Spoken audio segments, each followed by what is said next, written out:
Kelly, thank you. So with the perfect weather, you might be thinking about spending some time on all those patios outside at many restaurants and homes across Indiana. Well, in a state like Indiana with up and down weather, is an outdoor space worth adding to your home?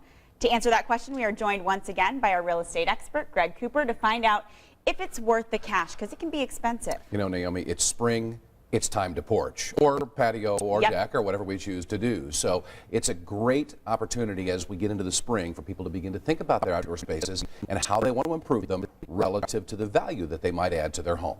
Now, I have seen some really insane outdoor spaces lately with like fire pits and tile and stone and beautiful grills. I mean, how far do you have to go to add value? Well, you can certainly add value no matter what you do, but you have to remember it's all proportional. In other words, spend based on the value of your home. I have some clients who have a $200,000 home roughly, and they just put in an incredible $25,000 backyard with pavers and a fire pit. That's probably not all going to come back to them, but they understood ahead of time that was about value and quality of their lives in the summer. And we're checking out some pictures now of some really beautiful outdoor spaces, and a lot of the, I mean, that's really incredible with the greenery too.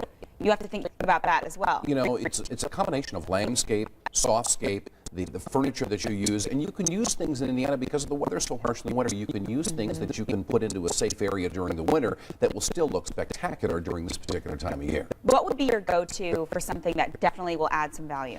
Well, the fire pits are a huge plus right now. Everybody loves being able to sit out on a chilly night in the early spring or even in the late summer and be able to use those, but you can get temporary ones as well as you can have permanent ones built in. So again, it's about how much you spend, the value of your home, and whether or not you realize that it's just about your quality of life or you really want to make your home worth more money by doing that. Is there anything you've seen that's totally not worth it? Well, it's relative to your own interest, but again, overspending is probably the biggest thing I would caution about. So where do you start with this? Maybe you just have a little tiny porch outside. How do you begin to start thinking about making it nicer? Often you want to get the help of somebody who's a professional. You want to get the help of somebody who would understand how much money you're going to spend and how that's going to relate to how much it might increase the value of your home. And you want to get a landscaping patio expert to give you some ideas on planning. That's a really great place to start. Get some good advocates to help you as you go through that process. And maybe divide up what you can do versus a contractor and what you're willing to do, spend your time on. Okay, well, a lot of folks will be out mowing their lawns this weekend. They can find more information on YouTube too. We put a long version of the video